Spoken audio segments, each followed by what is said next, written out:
Yo, what is good, my anime people? What is good, yo? I apologize that there's gonna be excessive clicking in the back because this game's got a wee bit of that click clack in it. So, with that being said, what is good, everybody? We are looking at quite an interesting episode of Shield Hero. Um, we at least get to see the Pope get handled. My God, like, are you kidding me, brother?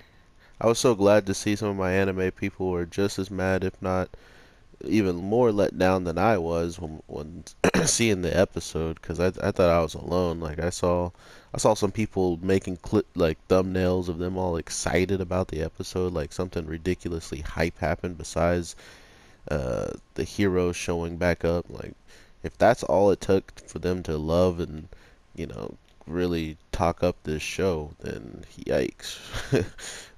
Just joking. But overall, with this week, we really get to see how close our shield hero truly is to the devil that he has been portrayed to be. Like, it makes a lot more sense why he's called the Devil Shield, with how this dragon of anger expresses itself. Not only just expresses itself, but really just kind of shows is what's really going on in the background that he probably hasn't really even paid much attention to. So, um, I don't know. I'm pretty happy that it's not just gonna be, oh, the flames of hatred and it doesn't have a voice and it's just flames of hatred. So much hatred.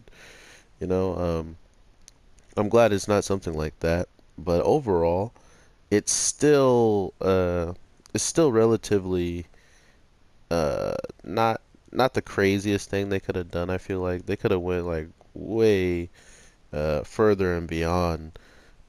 Like, I feel like the armor, I guess, is the true essence of that demon that's, trying to take over him and stuff like that. So it's kind of weird that once all of the pieces start coming on to him, it doesn't, seem like it's affecting him. But imagine if all of those pieces were going to, like, his face, for instance. Like, what if he actually got a full face mask and none of the body and just the shield? I bet you he probably would be a little bit easier to control. So I'm guessing the head piece is the hardest part for this Dragon of Anger to get a hold of. And the one thing that went straight to my mind after seeing this is, what is what's the other Shield hero's deal? Like, was this something very prevalent of his abilities or like his overall storyline? Because with also the girl who had, been raised by a shield hero herself, and that's why she became who she is, wouldn't that be obvious that the reason why she knows is a double-edged sword? The reason why she knows anything about anything of the shield heroes, the overall demonic power, is because of all of that. And that was kind of where I was like very interested, but she never really gave us a concise answer, which, I mean, I'm not very surprised at all. So,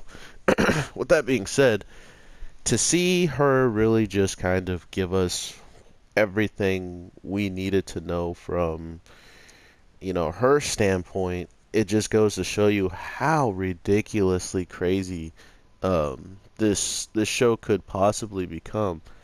We have a shield hero who now has introduced something called the anger, the anger dragon, or the dragon of anger. Um, and because of its appearance, it doesn't really seem like it exists within the other heroes, almost as if maybe they need to experience all the pain and hatred that Nagami went through.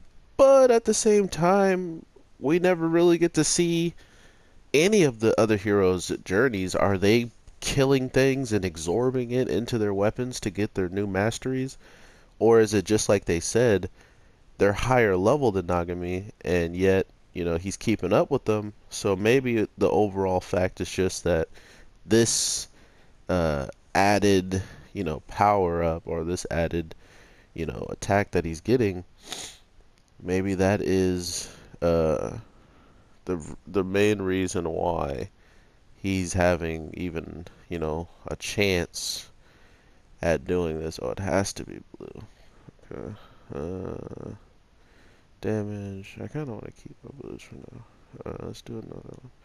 But yeah, I'm pretty confident that we're going to be seeing a lot of things that have been putting, stress on this guy, and not only just stress on him, but the overall notion that he has to be better. He needs to, uh, you know, really pick up everything that he's kind of dropped at this point. He's gone pretty far in this show to the extent of, everybody he's fighting and everybody he keeps showing up uh, to save at times. He's never really been one to need help or need to be saved. So it's nice to know that he usually keeps everything under control and under wraps, but then at the same time, he's still got ridiculously tore up this week's episode, and if that's the cost for his every time to, um, you know, to be able to get the dub is to do this blood sacrifice thing, I don't think he'll be able to do it that much more. Like, holy crap, this man destroyed himself this week more than even the guy who was attacking uh, our main characters.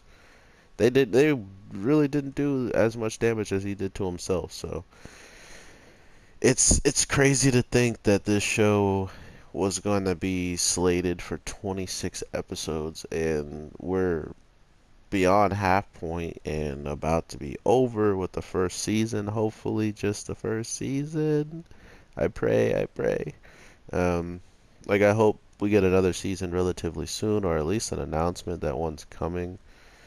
Um, yeah, this show is ridiculous. I noticed things that whenever they kind of expose certain elements of the show, like they bring out the evil and the Pope, or they brought out the Queen and how dope she is.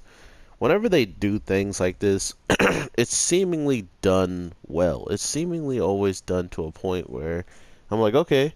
Like, for instance, this fight was sick. There was CGI in it, but they only used it on a part that had such a weird design slash, it seemed like it's probably going to be a one-off purposed thing. Like, now that it's done the thing, I'm pretty sure it's done doing the thing. You know what I mean? Like, they don't really need to continuously have. I'm actually going to go with fire. That happening. So, I don't know. That's just my opinion on it. Like, whenever you do CGI, you could use it probably on some things that aren't ever going to show up again. And if he does have to use that blood sacrifice move again, yeah, then we'll probably truly see a blood sacrifice. Like, he's probably gonna freaking die if he keeps doing that. So, yeah, that's not. But my God, we have been blessed with quite a bit of good episodes of anime lately, and I'm just glad we can finally say that Shield Hero didn't do something utterly just disgusting like it did last week. Just sitting in one area and explaining everything while the Pope is like, "Oh, you shouldn't be talking while I'm about to attack you." It's like, bro, you've been talking this whole time. How do you think they've had a conversation? You gotta have the conversation with somebody, Mr. Pope, sir. Come on, don't be stupid. But yeah, I hope you guys have an awesome one. I definitely have been playing a lot of Dauntless, so you'll probably be seeing me playing a lot in the background just to get gear, just to get extra material, stuff like that. So do bear in there with me. If you don't enjoy it, let me know, and I can probably just hop on like Jump Force or other games that I've been using for quite some time and get that to you. So with all that being said, I hope you guys have an awesome day, night, evening, whatever the case may be, you can jump off the map, but you don't take damage. They just put you back to where you started. And with all that being said, I will definitely talk to you guys soon. I got more videos to make, and I hope you guys enjoy. So with that being said, peace.